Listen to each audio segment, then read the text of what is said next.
Alright, so Admiral Chicken here is going to help me move the Bridgeport today. I decided that I think I'm going to go ahead and keep it. I've been kind of cruising and I think I'm going to pick up a power drawbar for it and DRO and stuff. And I think we're just going to go ahead and move the Bridgie from over here to over here. Just have it kind of facing me, and I'm too lazy to get it up on the machinery roller, so I think I'm just going to take that and push it over here with the Kubota. So hopefully all goes well.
Yeah, I have to tell you that's probably not the ideal way to move this, but you know, without it being on the without it being on the thing there, that's what I'm going to do it.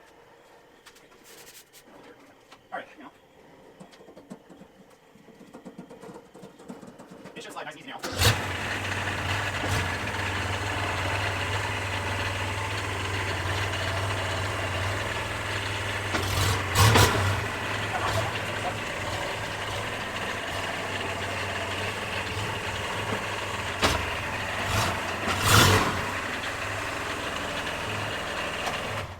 Grip on that. Yeah. They're really good, but they kind of suck on, you know. Yeah. It doesn't help that I got to patch the track company.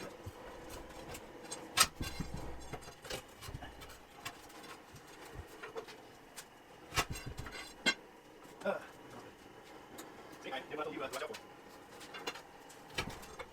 Yeah, if I get out of this angle, I just push it and over it. Oh, I don't remember yet. Yeah, I need to slide the button around. This is really easy to get the noise in here, but It probably like those. So much.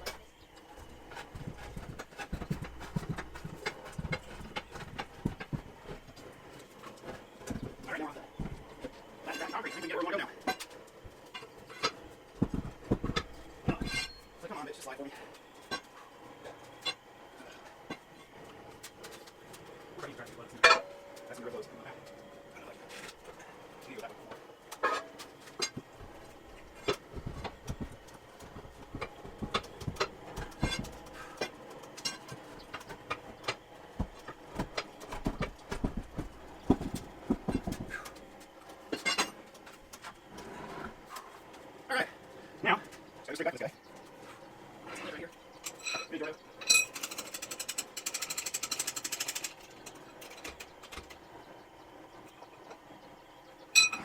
Oh, I'm gonna do that. That's just something.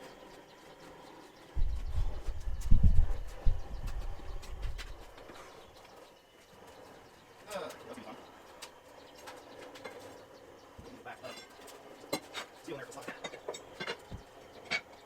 Finger cross will slide.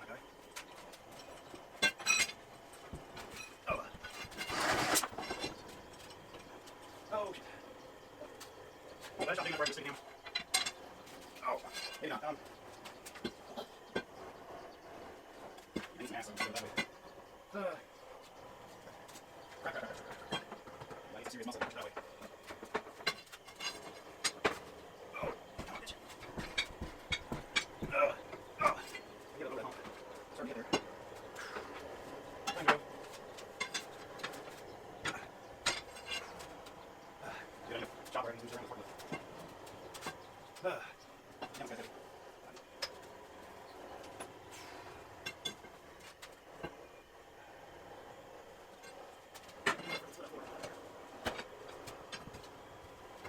Maybe.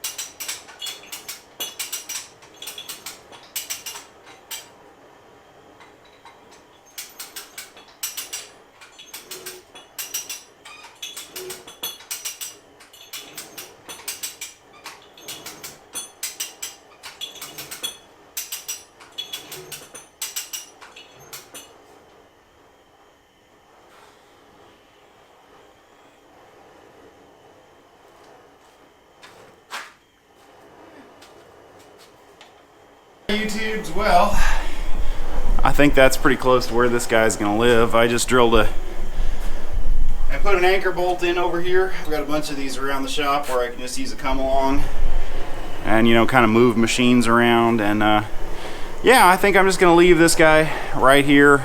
It's kind of a good place. We're gonna go through and kind of do a rebuild on it. I think originally I was kind of planning on cleaning it up, painting it, making it nice and selling it, and maybe scraping it.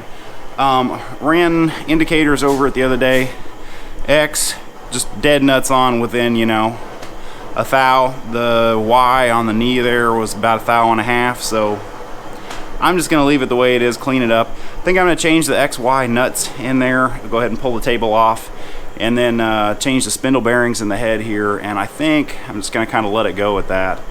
You know, kind of clean some of the funk off of it. But have a project coming up here where I need to use my rotary table down there, and I was going to throw it on the index here, and then I was kind of thinking, like, man, it'd be nice if I could just leave the index, you know, set up with that guy on it, and then have a second mill for just doing all that little piddly, you know, drilling, tapping, that kind of stuff. So I think I'm going to go ahead and keep it and just go through, rebuild it here, and you know, do as much as I can, or as much as I really need to. I think I'm just gonna change the spindle bearings, maybe go take the head off, go through it, and clean it up, and then I think I'm gonna let it go with that. So still have to run a 3-phase drop. I think I can just come out of my index over here with a piece of armor cable there for it, and an air line for my Noga mister, and I think I'm gonna let it go with that. So anyway, I hope you enjoyed how not to move a Bridgeport with a tractor. So anyway, I'm Darlington Farm. Thank you for watching. As always, please don't forget to click that subscribe button, and thank you for watching.